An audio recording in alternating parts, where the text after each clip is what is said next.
Have you ever heard a story so strange, so unsettling, that it sticks with you long after you've heard it? Tonight, we're journeying back to a quiet evening in West Virginia, to a tale that has baffled investigators and fueled nightmares for decades. This is the story of the Flatwoods Monster. Our story begins on September 12th, 1952, in the small, unassuming town of Flatwoods, West Virginia. The sun had just set, and a group of local boys were playing football in the schoolyard. Suddenly, their game was interrupted by a brilliant streak of light across the twilight sky. It was a fiery, pulsating object, brighter than any star, that seemed to slow down and then drop out of sight, apparently landing on a nearby hillside owned by a local farmer named G. Bailey Fisher. The boys, filled with a mix of fear and boyish curiosity, ran to tell someone. They found Kathleen May, a local beautician whose house was nearby. Her two sons, Eddie and Fred, had been with the group that saw the object. After some convincing, Mrs. May agreed to accompany the boys to investigate, bringing along her dog. They were also joined by a 17-year-old National Guardsman named Eugene Lemon. Together, this small group, now numbering 7, headed into the darkening woods toward the Fisher farm, their flashlights cutting through the growing gloom. As they climbed the hill, a strange, pungent odor filled the air. It was a metallic, sulfur-like smell that made their eyes and noses burn. A thick mist clung to the ground, adding to the eerie atmosphere. The dog, which had run ahead of the group, suddenly started barking ferociously before tucking its tail and running back in terror, whimpering all the way home. The group pressed on, their hearts pounding in their chests. When they reached the crest of the hill, their flashlights landed on a scene that would be seared into their memories forever. There, perched in the branches of a large oak tree, was a massive, pulsating sphere of red light. It was hovering just off the ground, humming quietly. But that wasn't the most terrifying part. Standing just beneath the glowing orb, partly obscured by the mist, was a figure. It was enormous, at least 10 feet tall. Its head was a reddish, spade-like shape, almost like the ace of spades from a deck of cards. And from within this strange head, to non-human eyes glowed with a piercing, greenish-orange light.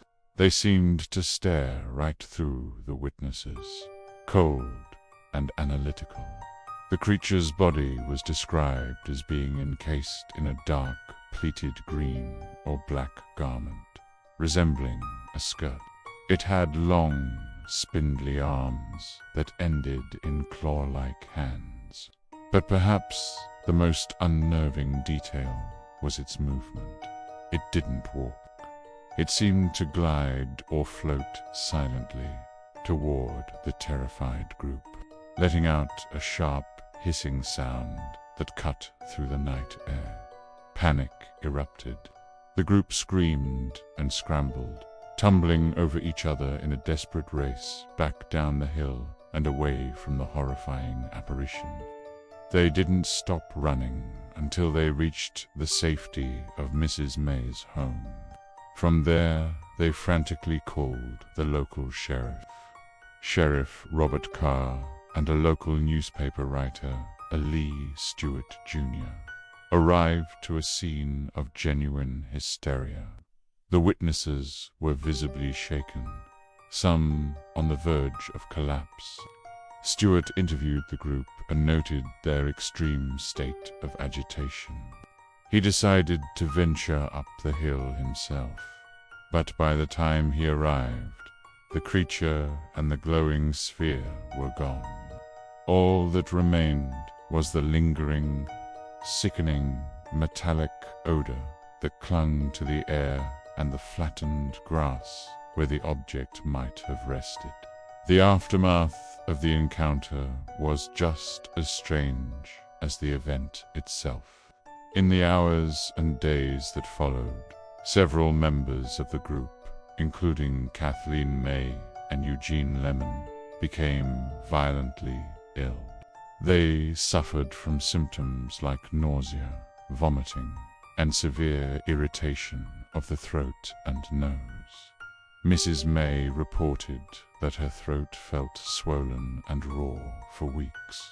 It was as if they had been exposed to some kind of toxic gas, perhaps the same source as the pungent smell on the hill.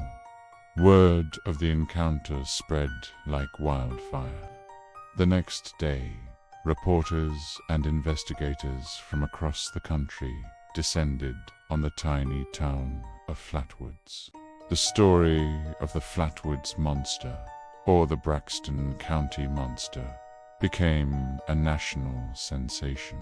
The Air Force was called in to investigate as part of Project Blue Book, their official study of unidentified flying objects.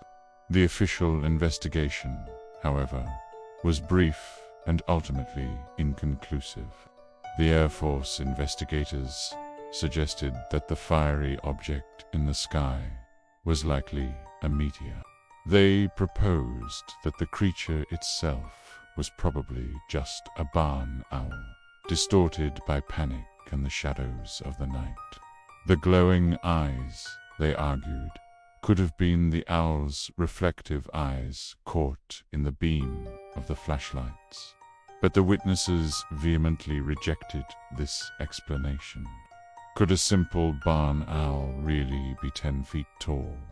Could it create a hissing sound and float toward them?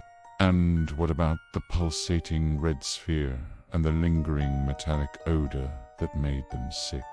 Kathleen May was firm in her account, stating, "I know what I saw. It was no owl." The boys and Eugene Lemon all stuck to their stories as well, describing the same terrifying details with unwavering consistency. Over the years, other theories have emerged. Some have suggested it was a secret government experiment gone wrong, or perhaps some kind of weather balloon or prototype aircraft. Others believe the group genuinely encountered an extraterrestrial being, a visitor from another world that had briefly crash-landed its craft on that lonely West Virginia hill. The creature, they argue, was simply a being whose biology was completely alien to our own.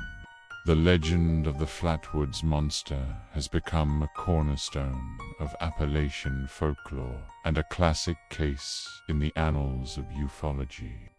The town of Flatwoods itself has embraced its strange history. Today, you can find a museum dedicated to the monster, and giant chairs painted to look like the creature are scattered around town, a quirky tribute to that terrifying night. But beneath the kitsch and the tourist attractions, a chilling question remains. What did that group of 7 people actually see on that hill in 1952? Was it mass hysteria, a simple misidentification fueled by fear of the unknown? Or did they truly come face to face with something not of this earth? The lack of any physical evidence, no scraps of metal, no alien footprints, means we will likely never know for sure. The official records are closed, but the mystery is very much alive. The story of the Flatwoods Monster serves as a haunting reminder that sometimes, in the dark woods and on the quiet hillsides of the world, there are things that defy easy explanation. What do you think?